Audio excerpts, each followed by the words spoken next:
An exclusive interview now, a top doctor exposing everything the deep state is trying to hide about CV. Welcome to the Next News Network, my friends. I'm Gary Franchi. We are in day 9 of the Trump administration's 15-day Slow the Spread campaign. But the man who at the age of 14 in 1978 invented email, yes, the inventor and copyright holder of email. Oh yes, Dr. Shiva, welcome to the Next News Network. Great to be here, Gary. Thanks for having me. You posted something last week that I reported on your tweet, and this is where you said that the CV fear, the fear-mongering by the deep state will go down in history as one of the biggest frauds to manipulate economies, suppress dissent, and push mandated medicine. I've been a student of politics since I was a kid because I grew up in India, which had a caste system. I was considered an untouchable, which is the lowest of the Indian caste system. The medical system we're moving towards is a top-down system, totally controlled by big pharma, big ag, and big vaccine manufacturers.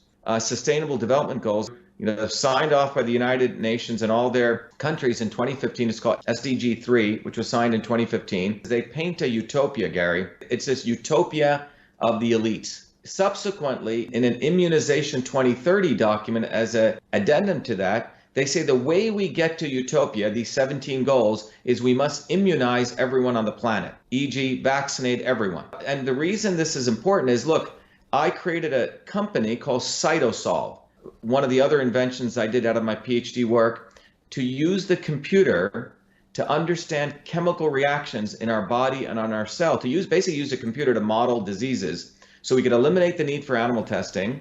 So Cytosolve is this amazing invention which allows me to do in a different way what my grandmother did intuitively, which is to understand the combinations and mixtures of chemicals to figure out medicines from food and natural products faster, cheaper, and safer.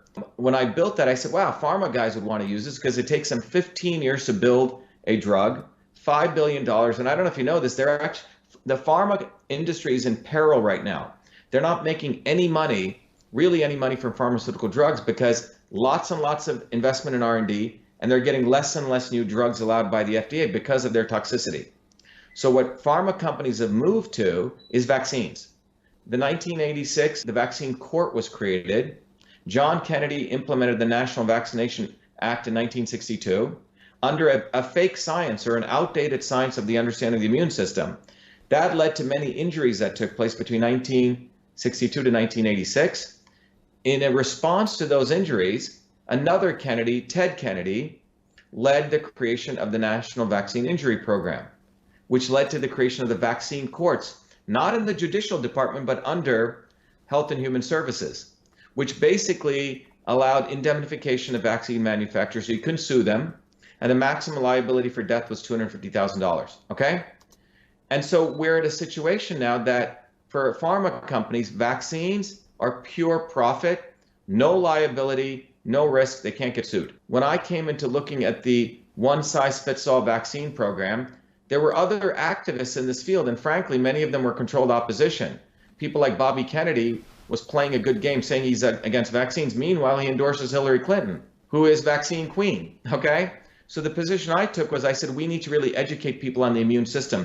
You'll see the videos I started doing. They started going viral, and the movement started taking off. And in fact, 5 days before the coronavirus stuff hit, about a week before, is when we won a major victory in New Jersey against these vaccine mandates. The deep state of a few set of people, from the Gates Foundation to the Zuckerbergs to Hillary Clinton, congealed with the UN and the deep state elites. They're going to fear monger on coronavirus because of the ignorance of the medical profession. Most MDs do not know what the immune system is. They don't even study nutrition. Based on that ignorance, they were going to scare the hell out of people with the coronavirus to essentially say, we need to do this for the quote unquote common good. That's what we're seeing go on. There's speculation, considerable speculation, that the virus is actually a manufactured bioweapon. Now, the State Department, among others, are pushing back against that narrative, simply calling it Chinese and Russian disinformation. What happens is this kind of virus, if you think about a big ball representing your cell, these little particles land on that cell, and their goal is to get into the cell and use your cell's machinery to replicate themselves. We have about 380 trillion viruses in our body. It's called the virome.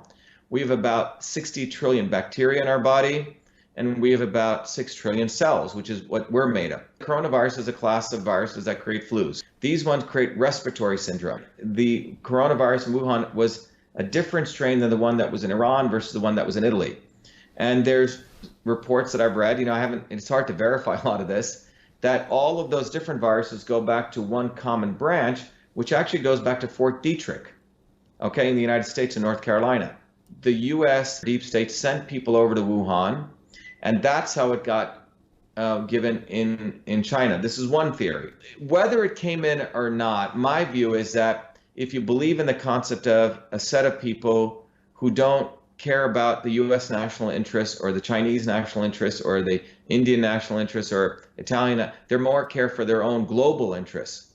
You could view a scenario where it got created by the deep state and got put out there. What was going on at this time? Hong Kong was blowing up. Remember that? And what people do not know is 6 months before the coronavirus, there were massive anti-pollution protests by Chinese citizens in Wuhan. You don't protest in China without risking your life. It's not like they have the First Amendment there. So large numbers of people are taking to the street and protesting, tens of thousands, because the Chinese government was going to build one of the largest incinerator plants there, which was going to just spew out pollution. And the people in China, the everyday people, really care about their health. And there have been pollution protests since 2007, extremely growing. And then you don't hear any news about it. You see Hong Kong completely disappear, serves the globalists. When you're a student of politics and a student of medicine, you start seeing these connections. Of the 30 vaccines recommended by the CDC for young kids, not one of them has been a saline placebo control tested. And in fact, the one that they said they did a test on the HPV Gardasil vaccine, it was a fraudulent test. That doesn't surprise me. So what do you think is going to happen with this vaccine? Do you think they're going to roll it out? Do you think they're going to mandate it like they just passed that law in Denmark? What they're saying is there's this boogeyman called the virus, and you need the vaccine to help you stop that, okay? Boogeyman, savior. Savior's Bill Gates, Clinton Global Initiative, etc., Big Pharma. If you actually understood the immune system, it's laughable. The reality is the immune system has evolved over billions of years. We grew up in bacteria and viruses. We're supposed to play out in dirt. That's how the immune system gets turned on. So what happens is it's people who have immunocompromised immune systems, which means their immune systems are not firing on all cylinders. So imagine you have 3 cylinders, it's only firing on 2. You know what happens? The third cylinder has to take up all the effort, right? Well, that third cylinder in immunology is called cytokines. It fires so hard that it overreacts. And it starts not only attacking the virus surface, but also starts attacking your own tissue. So it's your own body attacks itself because of a weakened and dysfunctional immune system. Well, how do you get a weakened and dysfunctional immune system? Eat sugar all day. Eat a diet that's no longer has any vitamin D and nutrients. And that's why I wrote that letter to the President of the United States. This is really about immune health. This is the fact that we don't get enough vitamin D, we don't get enough vitamin A, we don't get enough vitamin C. I mean, there's other things, but we can focus on those 3 things. In Chad, in African country of Chad and Djibouti, there's only been 1 COVID case and no deaths. Why is that? Well, because people live probably lives that we should probably think about living. They're out in the sun. They're, digging up roots. We may consider these people third world. So the solution is pretty simple. At least get out in the sun. If you can't do that, you got to boost up on vitamin D, vitamin D, vitamin D. We're not getting sun. We're not getting fruits and vegetables. A depleted culture for 25 years. Monsanto, those pesticides affect the gut microbiome, which throw our gut off. And then we're eating high sugars. I mean, it's a recipe for death. But we're not addressing that. We're like hyping up this virus. And what is the result? You have people hiding out in homes, people getting ready to accept fascism, not addressing the fundamental issue, which is immune health. I'm envisioning a time where we're going to see the same thing. Coronavirus vaccine is free for everyone today, right? So that's, I think, a future. Well, it's going to be even more. It's going to even be more unfortunate than that. It'll be, oh, Gary, your driver's license is coming up for renewal. Did you get all your vaccines? You can't travel.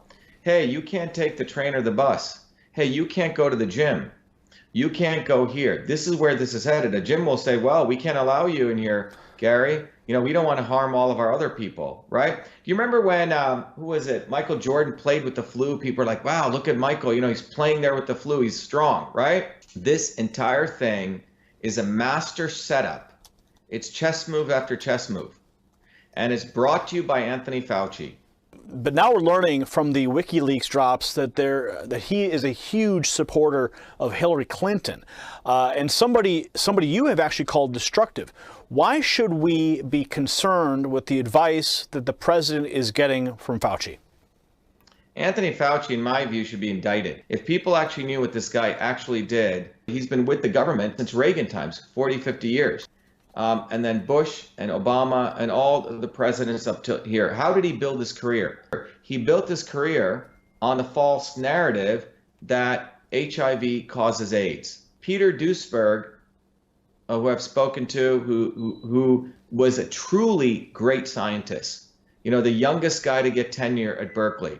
And Peter said, wait a minute, there is no causal relationship between this virus, HIV, which he considered a very harmless virus, and AIDS. He was vilified, all of his grants went away. And the guy that promoted this lie was Fauci's predecessor by the name of Gallo, Robert Gallo. Robert Gallo was brought up on scientific misconduct charges. He literally stole the HIV virus from France. He couldn't produce enough of the virus because they couldn't find it. He created a bogus HIV test. Fauci came to his rescue. I think there was a power play. Fauci essentially took the lead. Gallo was put into the back, and that was the beginning of this guy's career. He writes about how he hangs out with Bono and, remember the whole AIDS and all the stupid celebrities getting involved in this nonsense, right? Oh, yeah. This was so Fauci, he's a veteran of this. This ain't his first rodeo. He learned how to create bogus science, to promote bogus science, to create the fear of HIV causes AIDS. Billions of dollars were spent on this. A lot of people died because people used drugs like AZT. I had a very good friend of mine who died from it. And, people didn't learn HIV is frankly a harmless virus. Okay? The people who were dying from it were, again, immunocompromised. Gays at that time, were having 1,500 partners. Were doing meth, amphetamines, all sorts of drugs. They were destroying their immune system. You had IV drug users who were destroying their immune system, and you had people getting blood transfusions, not because of the virus in the blood, but because they would get immunosuppressive drugs. The simple point here from a scientific standpoint is when you lower and you destroy the immune system. So Fauci doesn't want to talk about that. Everything is about the boogeyman of viruses. Fauci knows what he's doing. He is the face of pharma and vaccines, and he sees his opportunity to become, the hero in all of this. The one big narrative that I've seen that's been presented is that, well, more people die from the flu. But there's this massive, terrifying visual of people being intubated and people eating bats and all this horrific visual propaganda. And now states are in lockdown mode. National Guard has been deployed. State guards have been deployed. Tents are being set up in cities and Walmart parking lots and hospital parking lots. And you're having this spirit of fear descend on this country and the world at large. But why don't we do the same thing for the flu? You have to understand, pharma and media work very closely together. Many years ago, one of the companies I built, I had my second life with email. I originally did it for the Clinton White House. They ran a contest. I was a graduate student at MIT to automatically read and process emails. I ended up winning that contest, Gary, and I started a company called Echo Mail. When I created that technology, I had many people starting to want to use this for analyzing email. One of the companies that was very interested in knowing about this was one of the leading PR companies in the world called Burson Marsteller. And I remember going out as a young entrepreneur, I was running my company, meeting with one of the senior executives. And this was over dinner, and he was openly boasting about how Burson helps companies in crisis management. And he was saying that Eli Lilly, at that time, was having a major problem. Prozac sales were going down. And I said, well, what did you do? He goes, well, first I went to Eli Lilly, changed their branding. Hey, you're no longer a drug company. You help the world. The second thing he goes I had them do was spin out some nonprofit companies. One of the nonprofits, he said, was a company which said, we need to protect battered women.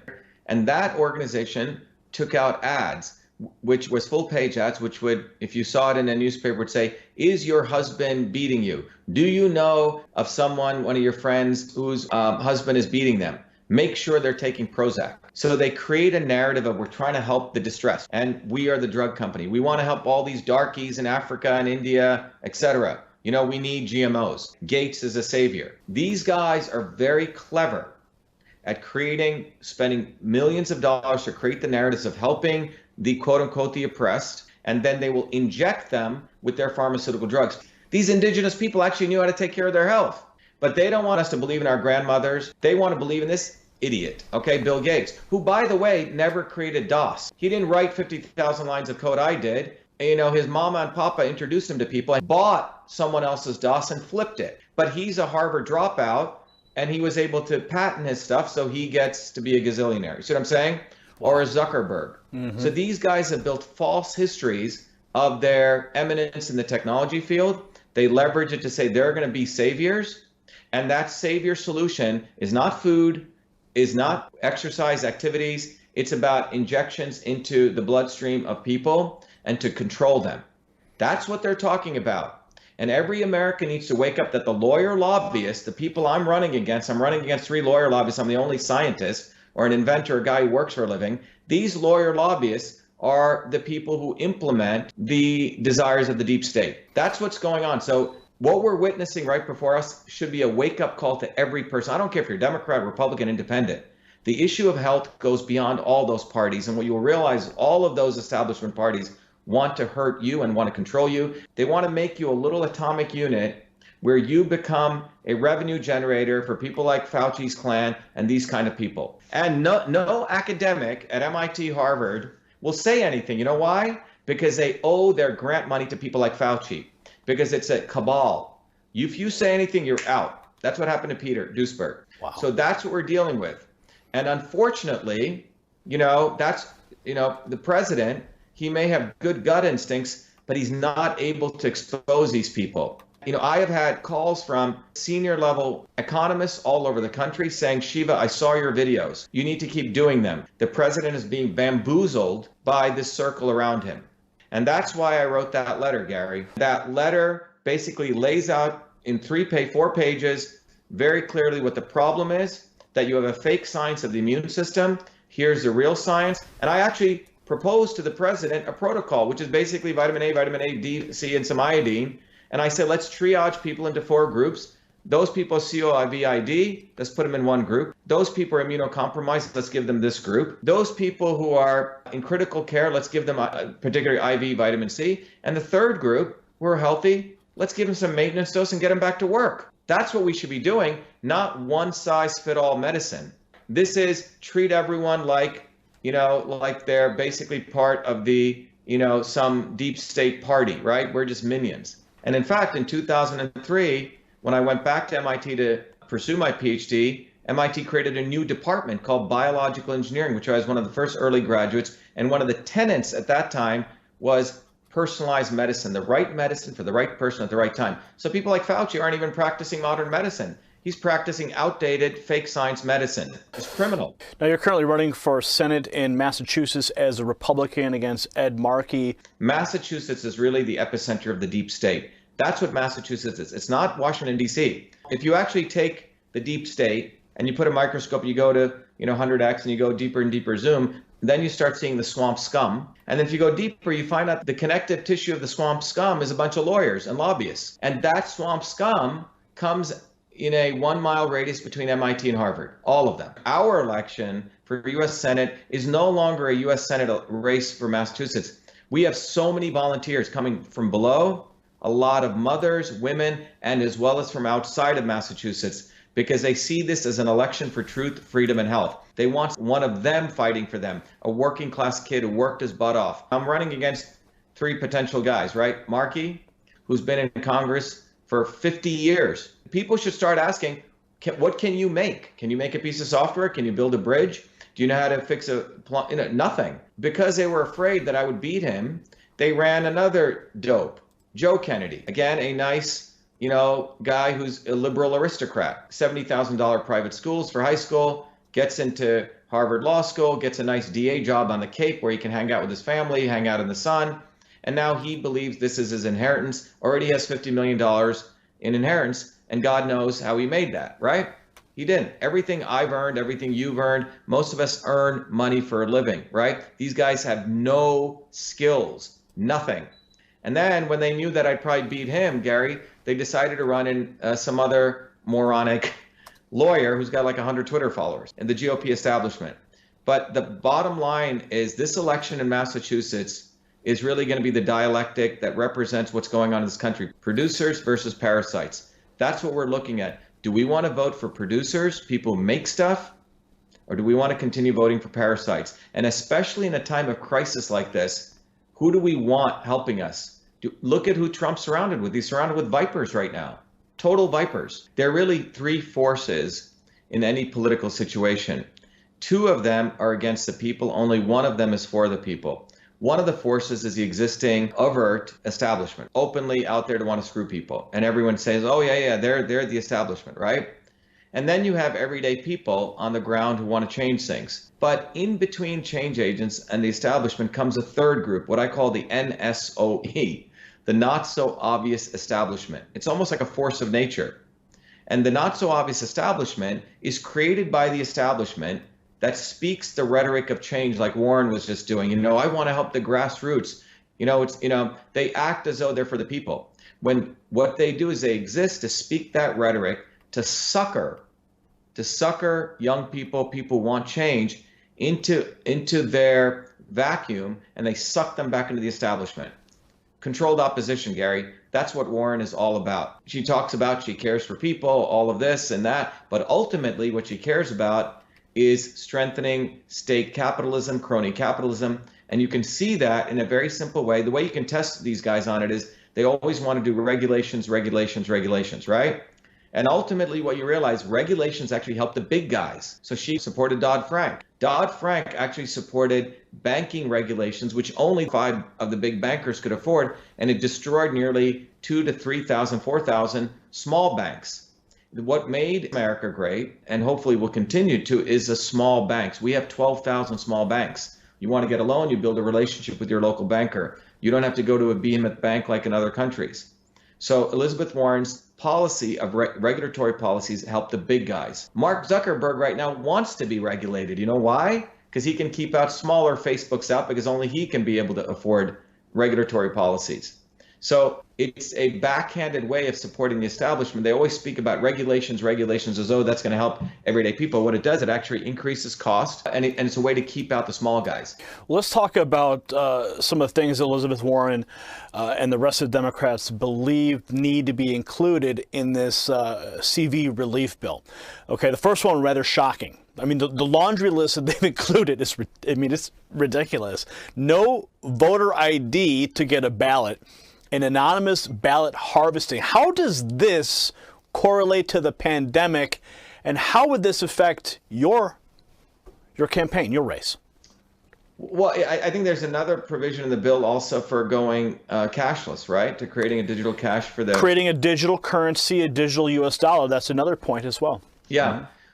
What I believe is happening right now before our very eyes is the invisible enemy, quote unquote, coronavirus, is being exploited, and this is all very well planned to execute all the imperialist agenda of the deep state. So you want to eliminate all borders. That's what essentially eliminating voter ID, IDs is. I mean, I was shocked. I never voted in my life because I didn't care for electoral politics. When Trump ran was the first time I voted because I liked the fact that he was a disruptor and he was going after both parties. And I remember going to vote. They didn't even ask for my ID. I said, you don't need my ID? They go, nope. Total opportunity for cheating. These things like the cashless society, again, they're using the fact, oh my God, we don't want people passing viruses by touching cash, right?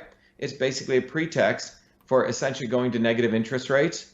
They own our money. Nothing is tangible. Everything is tracked. Everything you use is monitored. It's basically the advance of top-down rule. The 5G issue, I've been asked, what do I think about from a health standpoint? I haven't had a chance to go into that, but I can tell you 5G is an opportunity to put cameras everywhere with AI, the same AI we gave to the Chinese to watch lip movements.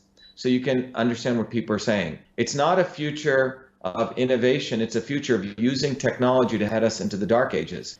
When you suppress free speech, you basically move to scientific consensus. There's no more scientific method, which means you actually have to do experiments and find the hard thing of what's actually taking place. With scientific consensus, you can create lies, and from which you can use to create a fake problem and a fake solution. Oh my God, CO2 is a pollutant. Fake problem. And you create a fake solution. We need to impose, carbon tax. Well, the real solution is we need to lower pollution. And the Paris Accords allows China to pollute, going from 11 billion carbon metric tons to 22. India gets to pollute. Fake problem. Oh my God, these viruses are going to kill us all. No, it's fake problem. The real problem is we have immunocompromised people. The real solution is how do we beef up the immune health of people? Well, that means we have to attack corruption, because these corrupt lawyer lobbies politicians are the ones who destroyed our air, water, and food. So they don't want to talk about that. They rather move this thing to control you, quarantine you, vaccinate you. This is a black and white choice. Do you want truth, freedom, and health, or do you want power, profit, and control? That's where we're at. And a lawyer and a lobbyist is not going to deliver that. I know that this interview is going to go viral, much like a lot of your other work has, because we've touched on so many points here that are critical to this very moment in American history.